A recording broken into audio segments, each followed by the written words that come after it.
my favorite piece of irony, I would say, in the movie is there's an argument in front of a placard that says "Family is a great blessing," and that to me was the topsy-turvy point of the film. It seemed after that, I think more communication, even in like not the best form or just any form that could possibly take, it seemed to occur. I wonder if that was just like a happy accident or that was always there. It's funny because that makes me cringe. Oh. When I see that, we had rented the house and of course put up all the Christian stuff in it, and it just seems so on the nose to me. But sometimes you don't realize something. It was definitely an accident. I didn't quite visually conceive of it. I only realized after we shot it that was just kind of hanging there. So I appreciate that you like it. There's a certain lack of subtlety to it that doesn't appeal to me, but thank you. Wait, so are you saying that the argument didn't, when you were filming, didn't just take place, that was set there by art direction, or you? Yes. Okay. Yeah. It wasn't that much of an No, it amazing was accident. art direction. It was art direction Okay. for sure, but I don't think I was looking at it. I think I was paying attention to the actors, Yeah. and then I'm sure any of you who've made films or just taken photographs, sometimes you don't realize what you have in the frame, right, until you see it later. And that was one of those things for me. So maybe I'll be in the minority on enjoying it. I hope not. Yeah. Not be just that moment. Okay. I know we're all interested in film, some of us filmmakers. Do you want to share with us any complications you had in making the film that you overcame beautifully, or give us a little hope? Casting was tough. It was a very low budget movie, and we looked at a lot of actors and. Where did you shoot? Where? Yeah. We shot in Marin County and Sonoma County, just north of San Francisco. I love Sonoma County. It's one of I think the best counties in the country. I got married there. Marin, you did? Yeah. Oh, that's a wonderful place, Yeah. choice of venue. Casting was tough because there was a certain kind of, I guess, quality of actor I was hoping to find, and we didn't have a lot of money, and I think we realized eventually we were going to have to invest more. Not that we really had it, but we just weren't finding people that were delivering what we were hoping to find. I would also say that we could have spent more time practicing the twinning effects. Those were a pain. Those took a lot of work. It's not easy. It's not easy to do that. I thought it would be. And I've done some digital effects work in my life, but it was shocking to me how much very small things in the frame change between the two takes on the twins. So that was a big challenge. There was a substantial amount of work in those shots. Since this is, and I'm going to kick this off to everyone else, since this is such a personal story, is there something, we set out with a set of ideas, and we kind of, in the writing process, it's a journey, right? And then we may discover something else that we didn't really know as when we set out. I was wondering if there's something that you learned, maybe about this story or some of the characters. God, that's a hard question to answer. I think, if any of us who've worked with actors, and I really appreciated this particular cast, you discovered so much from what they bring to the table, and I think, you have to be aware of that as a director. You don't want to over micromanage what they're doing, because you can really kill a good performance, I think, if it ain't broke. I initially tried to make this an ensemble between the kids. And it ultimately became Mason's story, and so we had to kind of edit it that way, I think, so that it kind of starts and ends with him and his trajectory and kind of learning how to grieve. But I didn't write it that way. I wanted to do an ensemble piece because I never had, but it ultimately it favors him, I think. So that wasn't really planned. Okay, kick it up to if anyone else has anyone from the audience has questions. The question is, was that your first film that you made, or have you made prior films before that? Because I think, I just wanted to say that you did such an excellent job with the emotions, really bringing out the emotions from each of the characters. It really touched me. It was a very well, it really touched my heart, this film, and how the family how they dealt with this suicide.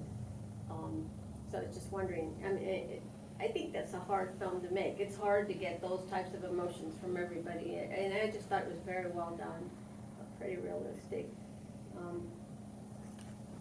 Was it your first film? The question is, was it your first film?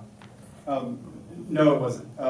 Isn't. I've made a number of shorts, and I've made one feature prior to this.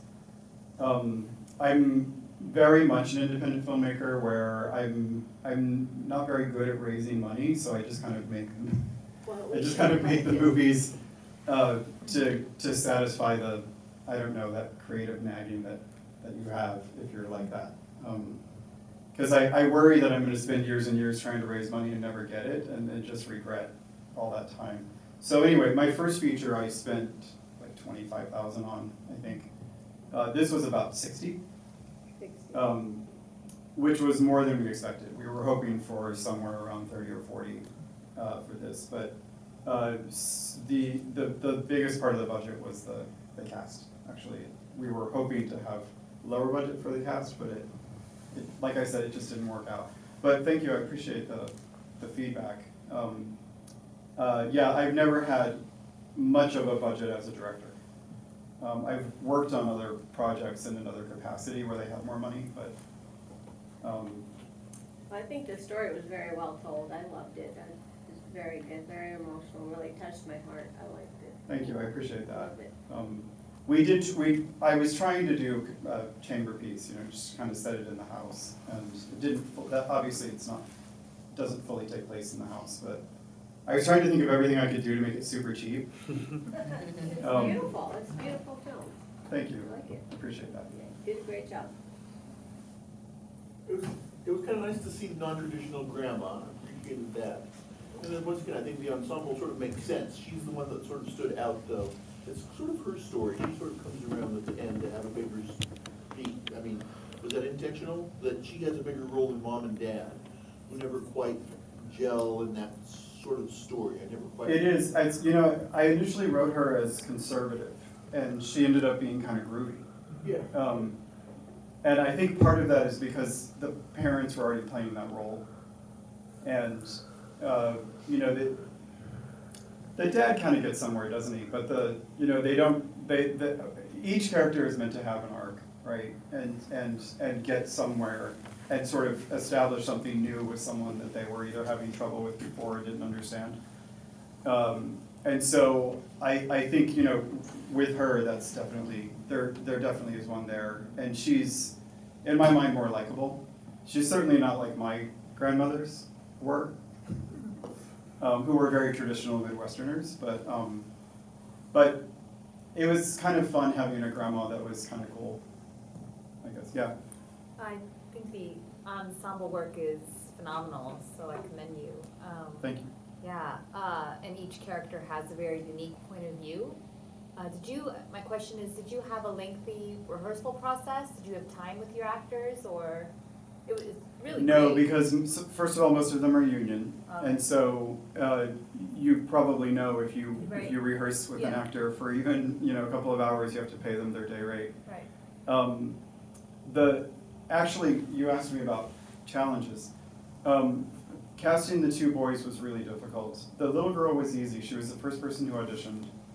And we looked at maybe 30 or 40 people, but she was just so good.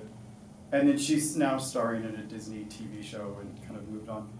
The boys were tough because they were actually teenagers, and there's a lot of teenage boys that don't want to kiss, and et cetera, et cetera. And Colton, who plays Jameson, is Canadian.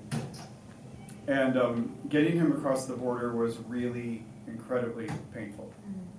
We were told all kinds of things that he was going to be able to come, and then he wasn't, and then it was back and forth until the day we started rehearsing, and we thought we were going to have to go with a backup. But I generally am someone who believes very much in the rehearsal process and doing chemistry tests and that kind of thing in advance. The boys met when they had to do the kissing scene. Wow. Because someone had to go pluck him out of a music festival, he's also a singer, in Canada, and drive him to the airport and fly him to San Francisco. Oh my gosh. And they rushed into the set, and we shot that scene of those two on the bed. They were such pros about it, neither of which I think identifies as gay. So I really appreciate that from them. But thank you, I appreciate the feedback. Okay, I think we have time for one more question. Okay. Way in the back? Yeah, so I was curious, I felt that what made this film so powerful was the pacing. And was that intentional? Like, did you intentionally shoot this with a lot of, like, space? Or was it the magic of your editor? It's both. It's both. I don't think you can ever know the degree to which the editor influences Yeah. pacing and many other things about the film, and including performance.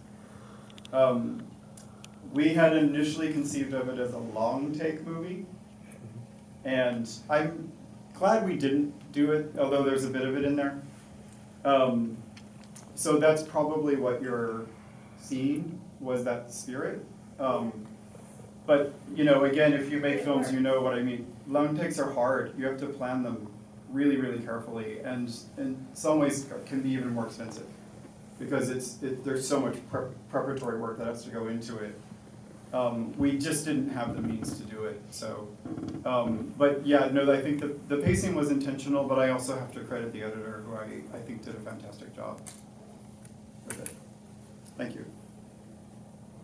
Okay, great. Is the film going around the festival circuit right now? Like, where else do we see this next, or where's it going to?